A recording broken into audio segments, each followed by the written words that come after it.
Bonjour! Alors, je fais cette vidéo pour parler de dissociation. Je ne sais pas si vous connaissez ce mot, mais en tout cas, je trouve que c'est un sujet qui est assez important et intéressant. Donc, je vous explique. En fait, la dissociation, c'est que parfois, avec des intensités plus ou moins grandes, quand on vit des traumatismes, peu importe l'âge, en fait, ce qui va se passer, c'est on va se décoller du corps physique. En fait, l'âme, elle va sortir du corps physique parce que elle n'a pas envie de vivre des trucs horribles. Et du coup, hop, elle va sortir en mode. Moi, je suis pas ça en fait.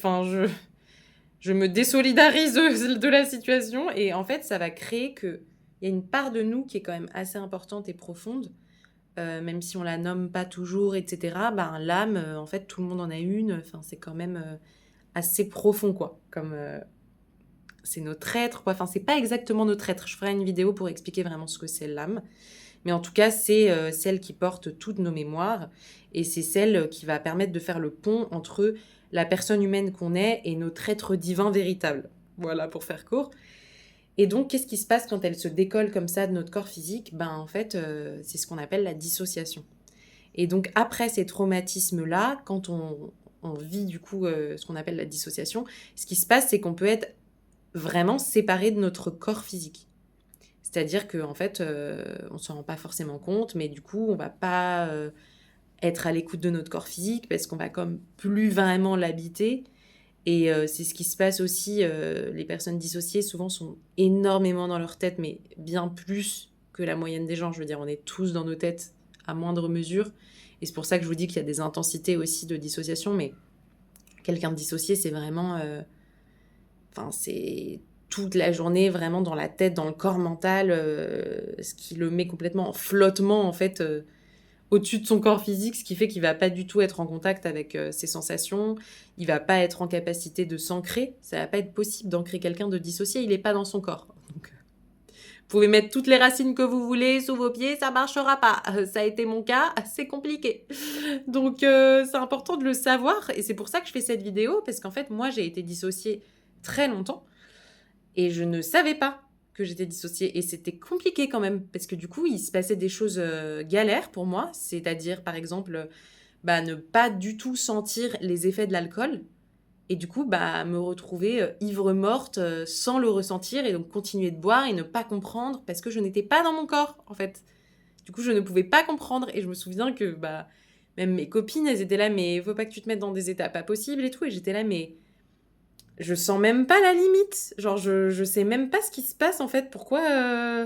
Enfin, comment c'est possible quoi. Et c'est parce que j'étais pas dans mon corps. Donc, j'ai envie aussi de permettre à certaines personnes, si elles peuvent, se rendre compte que, bah, en fait, mince, il leur arrive un peu des trucs bizarres et elles se mettent en danger. Et en fait, c'est vrai qu'elles le font pas exprès. Et ben, en fait, ça, c'est aussi parce que parfois, en fait, on a vécu des traumatismes dans l'enfance.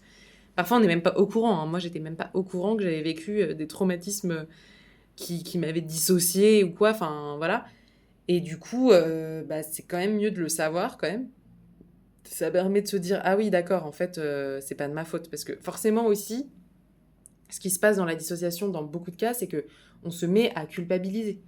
Enfin, on se culpabilise parce que on n'est pas comme les autres, on fait pas les trucs comme les autres, on fait des trucs qui relèvent un peu de la destruction, comme si on se détruit alors qu'on n'a pas vraiment envie de se détruire, mais bon, au final, ça nous dépasse, machin. Et en fait, ces comportements-là, c'est aussi parce que ben, quand on est dissocié, du coup, on va pas avoir cette tendance, on va dire, saine envers le corps, parce que bah, c'est aussi ce qui permet d'encore plus être en dehors du corps que de, par exemple, fumer de la bœuf, euh, et avoir des pulsions un peu autodestructrices. En fait, c'est ce qui aussi permet, j'ai envie de dire, de supporter la douleur, mais c'est un peu cette idée-là de, ok, enfin, je reproduis en fait le schéma de ce que j'ai vécu et qui fait que j'en suis là, mais je m'en rends même pas compte en fait, comme une cassette qui tourne. Donc c'est pour ça que c'est important de s'en rendre compte. Et à la fois, bah, je sais que l'herbe, enfin, pour ceux qui ont été fumeurs ou quoi, en fait, ça nous décolle de notre corps physique. Enfin, je sais pas si vous avez remarqué, mais moi, j'ai été fumeuse aussi d'herbe, enfin, voilà. En fait, j'ai compris après, mais oui, ça décolle du corps physique et c'est pour ça que souvent, ceux qui fument vraiment tous les jours, c'est des gens, en fait, qui ont des traumas assez forts, en fait, et ça permet vraiment de supporter, du coup, la douleur ou la compensation que le cerveau émet, en fait, pour supporter tout ça. Et donc, c'est pour ça qu'il y a plein de gens qui comprennent pas et en une taf, ils se disent: «Waouh, mais j'aime pas du tout, enfin, je comprends pas comment vous faites» et en fait, bah, plus tard, moi, j'ai compris pourquoi on est nombreux à faire ça. Enfin, moi, je sais qu'aujourd'hui, je ne pourrais plus, enfin, je peux plus fumer comme j'ai fumé avant et même une taf, je supporte pas. Mais il a fallu que je me rebranche à mon corps physique pour comprendre et que je me dise: «Waouh, mais en fait, je comprends les gens normaux, enfin, les gens qui trouvaient ça bizarre, quoi». Effectivement, en fait, quand t'as ouais, ce rebranchement à ton corps physique et en même temps, comme si tu as pu voir beaucoup de traumas et en plus, si tu as pu en expulser une partie, parce que déjà, les voir, ça permet d'expulser quand même une grosse partie, on se rend pas compte, hein.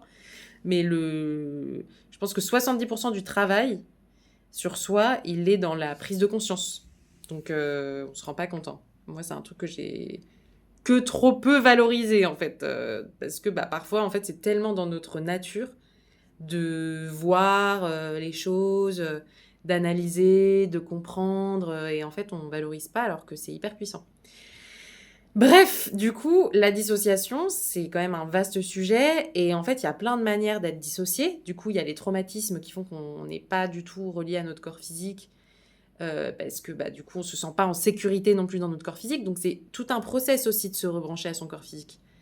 Ça peut mettre du temps, et ça met du temps.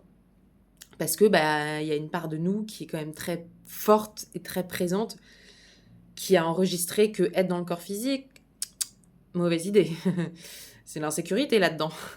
On en a vécu des trucs bizarres, c'est pour ça qu'on a dû en sortir, donc on va pas y rentrer. Donc c'est tout un process en fait de se réapprivoiser soi-même et de pouvoir accueillir une à une les insécurités qu'on peut ressentir à l'idée de se remettre dans le corps physique, de se rebrancher à nos sensations et de reprendre confiance en la vie en fait. Donc voilà, et bah, je voulais aussi dire qu'en fait, quand je dis il y a plusieurs manières d'être dissocié, c'est qu'il y a aussi le fait qu'on puisse être dissocié entre comme plusieurs identités, plusieurs pays. Enfin, moi, par exemple, je donne mon exemple à moi, ça pourra parler sûrement à certains et certaines, mais moi, je suis française, née en France, mais je suis aussi d'origine marocaine et arménienne. Et en fait, mon père, il est né en Égypte. Son grand-père était libanais. Enfin, en gros, c'est Liban-Arménie, du coup, de ce côté-là. Du côté de mon père. Et du coup, bah, en fait, moi, en fait, je me rends compte que je me suis sentie aussi dissociée, quelque part. Enfin, en tout cas, parfois, il y a cet historique qu'on porte d'ancêtres qui ont renié leur identité. Moi, c'est vraiment ma mère qui a renié le Maroc, qui a renié qui elle était, qui a changé de prénom et de nom de famille, qui a renié sa langue natale. Enfin, je me souviens qu'elle me disait genre mais non, mais moi je sais plus parler arabe, j'ai oublié et tout. Je me disais mais comment on peut oublier une langue maternelle? Encore aujourd'hui, je ne sais pas si elle me ment ou pas, parce que ma mère est mythomane, mais bon, ça c'est un autre sujet. Mais je me demande en fait, est-ce que c'est possible ou pas? Mais dites-moi en commentaire, parce que enfin, ça me dépasse. Je me dis, est-ce qu'on peut oublier une langue natale? Enfin, bref, bref. En tout cas, voilà, il y a quand même cette énergie hyper forte, du coup, en elle, de renier, de rejet, comme si c'était la faute du Maroc, tous les problèmes qu'elle avait eus dans sa vie, toutes les souffrances qu'elle a eues aussi. Et en fait, moi, je porte ça, du coup, je porte cette dissociation un peu d'où je viens. Alors, ça va pas forcément être le Maroc. Moi, je me sens assez proche du Maroc, même si bah, j'aurais toujours voulu parler arabe, mais du coup, on n'a pas pu m'apprendre, hein, vous savez pourquoi. Et du coup, bah, en fait, j'ai l'impression d'avoir, sans le faire exprès, un peu rejeté la France aussi, renié la France, renié la terre d'où je viens, en fait, parce que je suis quand même née en France. Je suis hyper française, quoi, même si mon sang dans mes veines ne coule, n'est pas français, en fait, mais et alors? Enfin, je veux dire, ma culture, elle est française, je parle français, enfin, je suis hyper proche de la France, j'adore la France, en fait.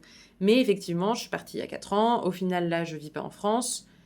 Et il y avait un peu ce truc, en fait, ces temps-ci, où je me rendais compte, genre, waouh, mais en fait, enfin, il y a quand même un truc fort en moi bah, qui vient de ma mère aussi, hein, que du coup, je nettoie et que je transforme, mais qui est ok, bah, il y a de la colère contre la France et il y a un truc de renier un peu d'où je viens, parce que, bah, il y a plein de choses que j'aime pas non plus de la France, et que du coup, il y a de la colère et que du coup, il y a des zones où, bon, il y a besoin de pardonner un peu par ici et du coup, bah, en fait, on peut aussi être dissocié de cette manière-là, en fait et se sentir un peu écartelé entre, nos différentes, j'ai envie de dire nations parce que, bah, voilà, c'est quand même, aussi des parts de moi, en fait et comment trouver l'équilibre entre toutes ces parts de moi? Parce qu'effectivement, je me sens hyper arménienne, je me sens hyper proche du Liban aussi, je sais pas pourquoi, mais en tout cas, il faudrait que j'y aille pour le savoir. Je me sens hyper reliée à l'Égypte, mais un truc de fou. Le Maroc aussi, il faut que j'y retourne parce que j'étais trop petite quand j'y étais et donc je m'en souviens pas très bien. Bref, enfin tout ça, c'est des parts de moi et bien plus encore, hein, parce qu'il y a aussi l'Inde, il y a aussi énormément d'endroits où je suis allée en 4 ans et où je me suis posée pour vivre, où je me suis dit, mais ouais, je me sens hyper chez moi en fait. Et plus qu'en France, je me suis sentie parfois plus chez moi qu'en France. Du coup, c'était quand même une grande découverte de se dire, waouh, je me sens hyper chez moi au Mexique, par exemple, plus qu'en France, quoi. Ok. On expérimente, voilà. Mais en tout cas, voilà, cette vidéo pour aussi donner ces informations-là et faire réfléchir sur le fait que, bah oui, parfois, on peut aussi avoir, j'ai envie de dire, ces séparations, ces dissociations à l'intérieur de nous parce qu'on nous les a transmises, j'ai envie de dire, de génération en génération. Et que, bah, s'en rendre compte, c'est déjà le premier pas pour pouvoir recoller les morceaux. Et en tout cas, retrouver l'unité avec nous-mêmes et surtout, surtout, la confiance en la vie, quoi. Donc voilà!